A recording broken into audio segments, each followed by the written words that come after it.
Bonsoir tout le monde. Merci beaucoup d'être parmi ceux qui sont connectés pour l'écoute du message de l'Évangile. Avant de lire dans la parole de Dieu, nous allons nous recommander à Dieu dans la prière afin qu'il nous aide. Notre Père, au nom du Seigneur Jésus, ton bien-aimé Fils, nous voulons entrer dans ta présence et nous incliner devant toi et te remercier premièrement pour ton bien-aimé Fils, le Seigneur Jésus, pour sa mort expiatoire, les souffrances qu'il a endurées pour nous à la croix et le paiement qu'il a fait à ta satisfaction une fois pour toutes. Et nous voilà présentés avec le don de Dieu qui est la vie éternelle en sa personne, en la foi en lui. Et nous te remercions donc que tu lui as glorifié afin qu'il ait, à la fin de son œuvre si parfaite qu'il a accomplie, tu lui as donné la place d'honneur et de gloire à ta droite. Ce soir, nous voulons donc parler en bien de lui et parler aux autres qui sont encore dans leur péché, du pardon des péchés qui se trouvent en lui, du salut éternel qui se trouve en sa personne et son œuvre, et Père, l'assurance du ciel qui se trouve en lui. Donc, nous voulons te demander ton aide, que tu vas accorder de l'aide à celui qui va parler, à ceux qui écoutent, peu importe là où il se trouve, dans cet esprit n'est pas limité. C'est pour cela que nous prions que toutes les forces de l'ennemi qui veulent travailler contre le salut des âmes vont être liées et que ta parole va avoir son effet et les âmes sauvées et la gloire rendue à ton Fils. Nous nous recommandons à toi dans notre besoin, confessant nos faiblesses et notre inhabilité et incapacité vraiment de le présenter comme il se doit. Donc nous nous recommandons à toi, prions ta riche bénédiction sur nous au nom du Seigneur Jésus-Christ. Amen. Donc, nous allons faire la lecture dans les Actes des Apôtres au chapitre 16. Les Actes des Apôtres au chapitre 16 et nous allons lire à partir du verset 25. Verset 25, le 16e chapitre des Actes des Apôtres. Vers le milieu de la nuit, Paul et Silas priaient et chantaient les louanges de Dieu et les prisonniers les entendaient. Tout à coup, il se fit un grand tremblement de terre, en sorte que les fondements de la prison furent ébranlés. Au même instant, toutes les portes s'ouvrirent et les liens de tous les prisonniers furent rompus. Le geôlier se réveilla et, lorsqu'il vit les portes de la prison ouvertes, il tira son épée et alla se tuer, pensant que les prisonniers s'étaient enfuis. Mais Paul cria d'une voix forte, « Ne te fais point du mal, nous sommes tous ici. » Alors le geôlier, ayant demandé de la lumière, entra précipitamment et se jeta tout tremblant aux pieds de Paul et de Silas. Il les fit sortir et dit, « Seigneur, que faut-il que je fasse pour être sauvé ?» Paul et Silas répondirent, « Crois au Seigneur Jésus, et tu seras sauvé, toi et ta famille. » Ils lui annoncèrent la parole du Seigneur, ainsi qu'à tous ceux qui étaient dans sa maison. Il est pris avec lui à cette heure même de la nuit. Il lava leurs plaies et aussitôt il fut baptisé, lui et tous les siens. Les ayant conduits dans son logement, il leur servit à manger et il se réjouit avec toute sa famille de ce qu'ils avaient cru en Dieu. C'est tout ce que nous allons lire. Encore une fois, nous regardons au Seigneur il nous accorde son aide. Voilà, nous avons ici un message de l'Évangile, le message du salut, qui avait été annoncé il y a plusieurs années à un geôlier ou à un gardien de prison. Dans le contexte, c'est que Paul et Silas, les prédicateurs de l'Évangile, du salut de Dieu, sont arrivés à une localité qui s'appelle Philippe. Alors, pendant qu'ils annonçaient l'Évangile, et il y a eu bouleversement dans la ville parce que simplement, il y avait ceux qui se faisaient de l'argent dans l'occulte, si on peut dire, dans nos mots aujourd'hui. Et c'est ce que nous lisons à partir du verset 16. Ils allaient à un lieu de prière et une servante qui avait un esprit de python, donc un esprit diabolique, et qui, en devinant, procurait un grand profit à ses maîtres. Donc, il y avait des maîtres qui utilisaient cette servante pour deviner, et en devinant, donc en disant par exemple le futur des personnes, et c'est de cette manière que les gens-là qui travaillaient dans les choses démoniaques faisaient de l'argent. Le verset 17, il se mit à nous suivre. Donc, il suivait Paul et nous. Hein, c'est l'écrivain, celui qui a été utilisé par le Seigneur pour écrire cette lettre.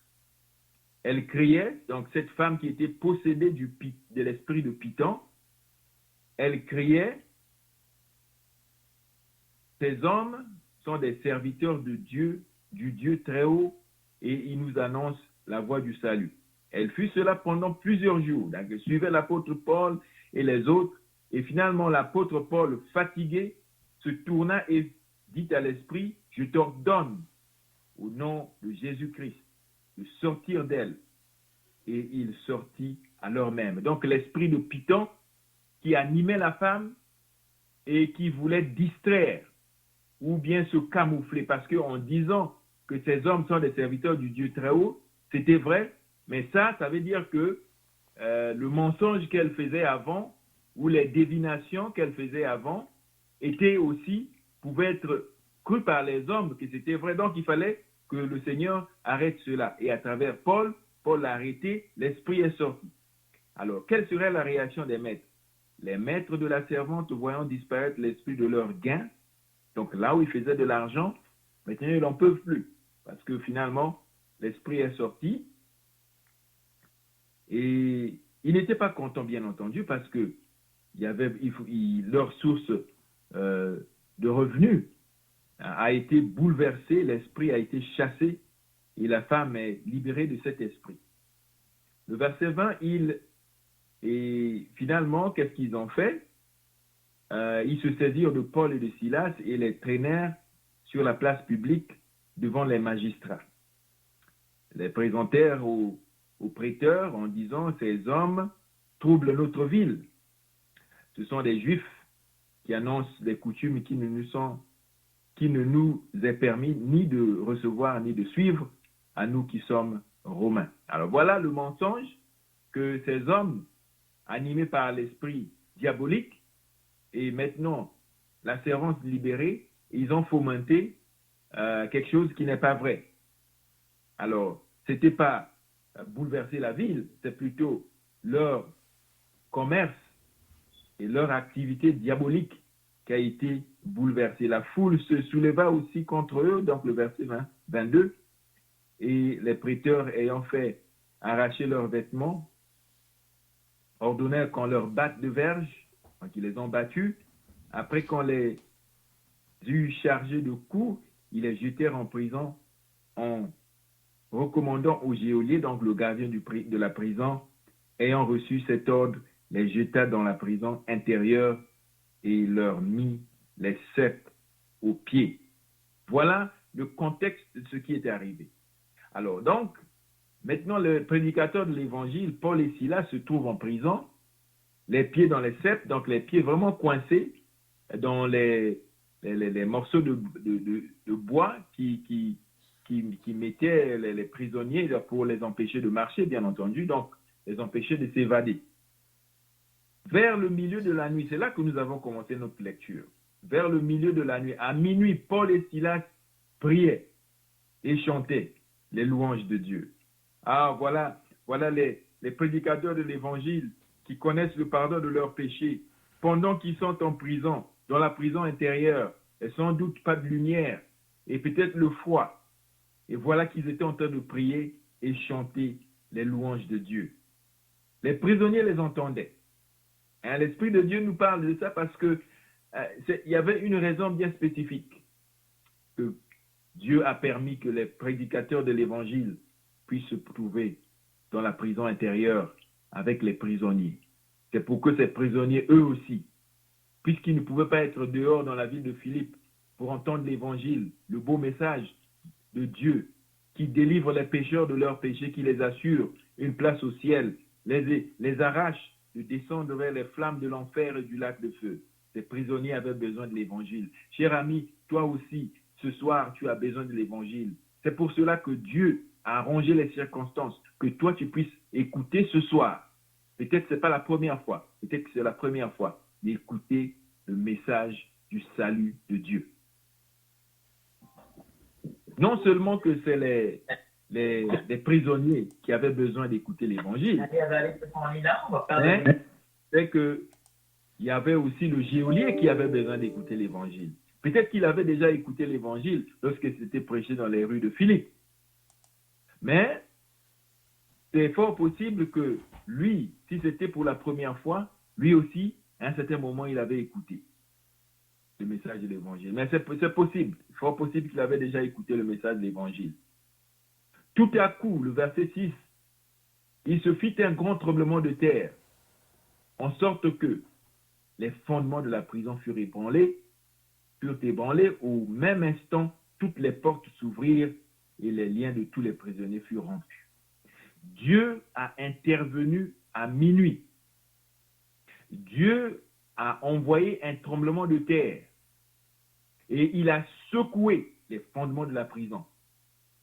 Et non seulement ça,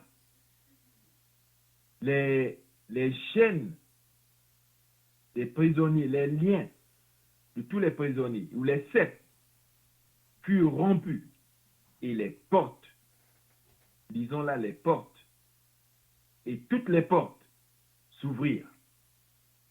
Dieu a démontré que si c'était pour faire sortir les gens de la prison, Paul et Silas, ça aurait été une petite affaire pour Dieu.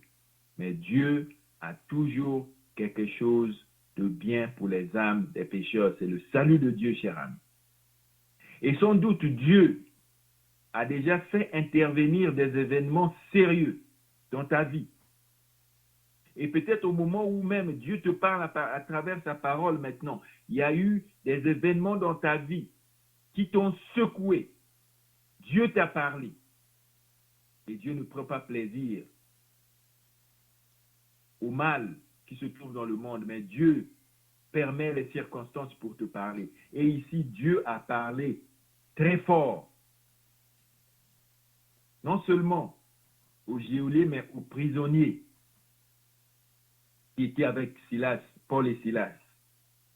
Le geôlier, pendant que Paul et Silas priaient et chantaient les louanges de Dieu, le prisonnier dormait. Mes chers amis, on espère bien que vous êtes bien éveillés au danger de mourir dans vos péchés. Ce grand danger qui dépasse tous les dangers que vous pouvez vous imaginer. Vous êtes un pécheur perdu dans vos péchés en route vers le lac de feu, si vous mourrez dans vos péchés. Et Dieu a sans doute vous a parlé dans le passé des événements dans votre vie, dans votre famille, dans vos connaissances, dans vos collègues de travail, et il vous a parlé directement. Et ce soir encore, Dieu dans sa grâce vous parle. Et ici, le geôlier dormait. Vous savez, le diable ne veut pas que toi, tu sois sauvé. C'est pour cela qu'il t'a endormi jusqu'alors. Et Dieu utilise sa parole pour te secouer et te réveiller, cher ami, afin que tu puisses avoir le pardon de tes péchés. Parce que tout de suite là, tu es en route vers les flammes de l'enfer et du lac de feu à cause de tes péchés. Tous sont péchés, nous lisons, et sont privés de la gloire de Dieu. Et tu n'as pas une exception, cher ami. Tu as besoin d'être sauvé. Or, c'est réel. Ici, la réalité, le geôlier se réveilla et lorsqu'il vit les portes de la prison ouvertes, il tira son épée et alla se tuer pensant que les prisonniers se sont enfuis. Il pensait que les prisonniers s'étaient évadés. Alors, si les prisonniers étaient évadés, ça va à l'encontre des directives qu'on lui avait recommandées. Alors, il savait bien que si les prisonniers se sont évadés, c'est la fin de sa vie. Autant mieux s'enlever la vie que de souffrir aux mains de ses chefs. Alors là, on entend Paul. Et c'est une chose très merveilleuse. Sans doute, dans la prison, peut-être qu'il y avait des gens qui étaient jetés dans la prison injustement. Peut-être qu'il y avait des gens qui avaient été jetés en prison justement. Peut-être que c'était des grands bandits de la ville de Philippe. Peut-être que c'était des malfaiteurs qui étaient là dans la prison. Mais aucun de ces prisonniers s'est échappé. Bien que les portes, toutes les portes que nous avons lues, toutes les portes étaient ouvertes. Aucun prisonnier. Dieu est au contrôle. Aucun prisonnier ne s'est échappé. Pour préserver la vie de ce pauvre homme, le gardien de prison, qui avait besoin d'être sauvé. Alors le geôlier, ayant demandé la lumière, parce que Paul avait dit, ne te fais point du mal, nous sommes tous ici. Aucun prisonnier ne s'est échappé. Alors le geôlier ayant demandé la lumière rentra précipitamment et se jeta tout tremblant aux pieds de Paul et de Silas. Et avec reconnaissance dans son cœur, il les fit sortir et dit, Seigneur, ô messieurs, que faut-il que je fasse pour être sauvé? Chers amis, on aimerait bien qu'on puisse essayer d'augmenter un peu notre vocabulaire du point de vue de la Bible. Ici, on voit un mot, sauver. Qu'est-ce que ça veut bien dire, sauver? Et sans doute, ce gardien de prison savait ce que ça veut dire. Hein? Lorsqu'on dit la personne s'est sauvée, peut-être que la personne était attaquée par un bandit et finalement la personne s'est sauvée. Et parfois, c'est des malfaiteurs qui se sauvent lorsque la police est en poursuite, surtout dans les grandes villes. On voit ça souvent, la police est en train de poursuivre un voleur ou un cambrioleur ou un bandit qui a commis des actes que la police de la ville est en train de chercher. La personne se sauve, la personne s'enfuit. C'est pas ça qu'on est en train de parler ici. Se sauver ici, pas se sauver, mais le sauver ici, ça veut dire être délivré d'un danger. Ça veut dire être secouru d'un danger réel. C'est quoi le danger qui est ici le geôlier? Sans doute qu'il savait de quoi il s'agissait, parce qu'il n'a pas dit, mais monsieur, que faut-il que je fasse pour que je puisse bien me comporter dans le futur? Que faut-il que je fasse pour être un bon voisin? Que faut-il que je fasse pour expliquer à mes supérieurs? Pas du tout, il a dit, que faut-il que je fasse pour être sauvé? Que faut-il que je fasse pour être délivré? Délivré de mes péchés, secouru de mes péchés. Mais comment il a su ça là? C'est parce que cette personne avait écouté le message des prédicateurs de l'évangile. Vous savez, l'ange a dit à Joseph, en concernant le Seigneur Jésus, et quand Marie était enceinte, Marie, la mère du Seigneur Jésus, la mère de son humanité, au verset 21 du premier chapitre de Matthieu, nous lisons que Marie, elle, enfantera un fils et tu lui donneras le nom de Jésus. C'est lui qui sauvera son peuple. Sauvera son peuple de quoi? De ses péchés. Le peuple sera sauvé par le Seigneur Jésus de ses péchés. Et donc, toi et moi, comme le geôlier, il a dit, que faut-il que je fasse pour être sauvé de mes péchés? On peut compléter comme ça. Que faut-il que je fasse pour que je sois secouru de mes péchés? Vous savez, le péché est terrible. Le péché ne laisse personne aller. Le péché a affecté le monde entier. Peu importe le continent, peu importe la couleur de la peau, noir ou blanc, jaune ou rouge, peu importe l'éducation, peu éduqué ou vraiment extrêmement éduqué, intelligent ou moins intelligent, riche ou pauvre, le péché a atteint tout le monde. Aucun continent n'est une exception. Donc, le péché comme un maître nous tient prisonniers. Et le péché nous emmène en enfer et dans le lac de feu, cher ami. Et c'est pour cela qu'on a besoin d'être secouru. Besoin d'être secouru par qui? C'est là que la réponse vient. Que faut-il que je fasse pour être sauvé? Ce geôlier a compris qu'il avait besoin d'être sauvé. Ce geôlier a compris et admis devant Dieu qu'il était pécheur, cher ami. Est-ce que vous avez admis devant Dieu que vous êtes un pécheur perdu? Un pécheur, oui, mais un pécheur perdu. Un pécheur enchaîné par le péché. Et que vous êtes un pécheur, que vous avez besoin d'être sauvé. Le geôlier a compris ça, c'est pour cela qu'il pose cette question, cher ami. Est-ce que c'est votre cas? Vous êtes d'accord avec Dieu ce soir? Tu es d'accord avec Dieu sans doute dans ton cœur, dans tes pensées, que si Dieu donnait ce que tu mérites, ce n'est pas le ciel, c'est le lac de feu, la place des tourments. Est-ce que c'est vraiment clair dans votre pensée? Ce geôlier était absolument clair. C'est pour cela qu'il pose la question. Que faut-il que je fasse pour être sauvé? Alors, il avait compris son grand besoin d'être sauvé. Est-ce que c'est votre cas? Alors, si c'est le cas, cher ami, on aimerait vous dire que la réponse, après des centaines d'années, n'a pas changé. Le remède pour délivrer les pécheurs n'a rien changé. C'est le même, cher ami. Et voilà la réponse que nous joignons avec l'apôtre Paul et Silas. Crois au Seigneur Jésus et tu seras sauvé, toi et ta famille. Ça marche, cher ami. Oh, l'apôtre n'a pas cherché à donner d'autres réponses dans le sens de dire, ben, écoute, il faut que tu changes ta vie. Il faut que tu commences à prier. Il faut que tu donnes de l'argent aux pauvres. Il faut que tu sois un bon voisin. Il faut que tu changes de job. Ton travail est terrible.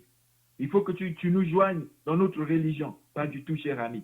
Messieurs, que faut-il que je fasse pour être sauvé? Crois au Seigneur Jésus et tu seras sauvé. Vous savez, cher ami, cette personne-là a entendu clairement comment être sauvé. Et il a compris cela. Et il a simplement cru. Vous dites comment? Ben oui. On a lu ça au verset 34. Les ayant conduits dans son logement, il leur servit à manger et il se réjouit avec toute sa famille de ce qu'il avait cru en Dieu. Cher ami, le geôlier, le gardien de la prison, cette soirée-là, a cru au Seigneur Jésus. Il a été sauvé. Qu'en est-il de toi, cher ami? Mais pourquoi croire au Seigneur Jésus? Et pourquoi ne pas être baptisé? Pourquoi ne pas, disons que tu pries et tu vas être sauvé? Ou donner de l'argent aux pauvres? Ou faire des aumônes quelconques? Être un bon voisin? Joindre toutes les religions du monde? Non, crois au Seigneur Jésus. Pourquoi? Parce que le Seigneur Jésus, c'est lui qui a été à la croix du Calvaire et c'est lui qui a porté en son corps nos péchés sur le bois. C'est lui qui a satisfait Dieu afin que l'offre du salut puisse être disponible à toi et moi ce soir. Je remercie Dieu que le 17 novembre 1990, sur le campus de l'Université de Moncton, à Moncton, j'ai cru au Seigneur Jésus que lorsqu'il est mort à la croix, il est mort pour mes péchés. Il a pris mon jugement. J'ai cru en lui, comme le geôlier, ayant cru en Dieu. Dieu a rendu le témoignage dans son Fils que quiconque croit en lui reçoit par son nom le pardon des péchés. J'ai cru en lui, comme le geôlier a cru. Et les geôliers étaient sauvés. Ah oui, cher ami, tous ceux qui ont cru au Seigneur Jésus, mort pour eux à la croix du Calvaire, immédiatement, à l'instant même, sont sauvés. Qu'en est-il de toi, cher ami? Pourquoi ne croirais-tu pas au Seigneur Jésus ce soir? Pourquoi rester dans tes péchés et sous le danger de mourir et de te réveiller dans les flammes de l'enfer et du lac de feu, cher ami? Lorsque le salut est si simple, je comprends. Il y a d'autres personnes qui se disent, mais ça paraît si simple. Tu ne peux pas croire que être allé au ciel, avoir le pardon de mes péchés, être sauvé, c'est simplement croire au Seigneur Jésus sans rien faire d'autre. Cher ami, c'est ce que la parole de Dieu, c'est ce que Dieu dit, cher ami. On a simplement besoin de croire au Seigneur Jésus pour le salut. On espère qu'avant qu'il soit éternellement trop tard, vous allez vous tourner vers le Seigneur et croire en lui qui est mort pour les pécheurs. C'est une parole certaine et entièrement digne d'être reçue. Que Jésus-Christ est venu dans le monde pour sauver les pécheurs, dont je suis le premier, l'apôtre Paul pouvait dire. Car Dieu a tant aimé le monde qu'il a donné son Fils unique, afin que quiconque croit en lui ne périsse point, mais qu'il ait la vie éternelle. On espère, cher ami, avant qu'il soit éternellement trop tard, que vous allez croire au Seigneur Jésus et que vous allez être sauvés. Vous allez vous réjouir comme ce geôlier. Il est devenu l'ami des prédicateurs de l'Évangile, qu'il avait infligé le mal. Et on lit à propos de lui, il lava leurs plaies. Et aussitôt, il fut baptisé, lui et tous les siens. Oh, quelle joie lorsque le pécheur se tourne au Seigneur. Voilà que il avait sans doute participé à battre l'apôtre Paul et Silas. Il les a blessés. Et maintenant, on le voit comme frère et il commence à laver leurs plaies et leur donner de la nourriture. Oh, le salut, c'est un miracle, cher ami. C'est une tournure complète, 180 degrés. On allait dans cette direction et Dieu nous tourne complètement à l'opposé. On espère qu'avant qu'il soit éternellement trop tard, que vous allez croire au Seigneur Jésus et être sauvés. Prions. Notre Dieu, au nom du Seigneur Jésus, nous te remercions pour le miracle du salut qui a pris place plusieurs années passées à Philippe et même dans l'enceinte de la prison. Nous osons croire que parmi ceux qui ont été sauvés, sans doute, il y a peut-être eu des prisonniers aussi qui ont été sauvés. Nous te remercions que ton cœur est de voir les pécheurs sauvés. Nous te remercions d'avoir sauvé le geôlier et au moment même où nous te parlons, il est avec toi dans le ciel en train de se réjouir. Nous voulons donc prier pour nos amis qui sont à l'écoute, qui ne sont pas encore sauvés, qui vont venir à Christ et le croire en lui et être sauvés et se réjouir comme ce geôlier avec d'autres qui ont le même espoir. Donc nous nous recommandons entre tes mains, te remercions pour le Seigneur Jésus, pour sa mort qu'il a subie à la croix du Calvaire, pour la satisfaction et le plaisir qu'il a emmené à ton cœur et pour l'offre du salut qu'il a offert pour tous les pécheurs du monde entier. Donc nous nous recommandons entre tes mains, te remercions encore une fois pour lui, en son nom béni, le Seigneur Jésus-Christ. Amen. Amen. Merci beaucoup. Nous osons croire qu'avant qu'il soit éternellement trop tard, vous allez vous tourner vers le Seigneur pour être sauvés. Merci beaucoup.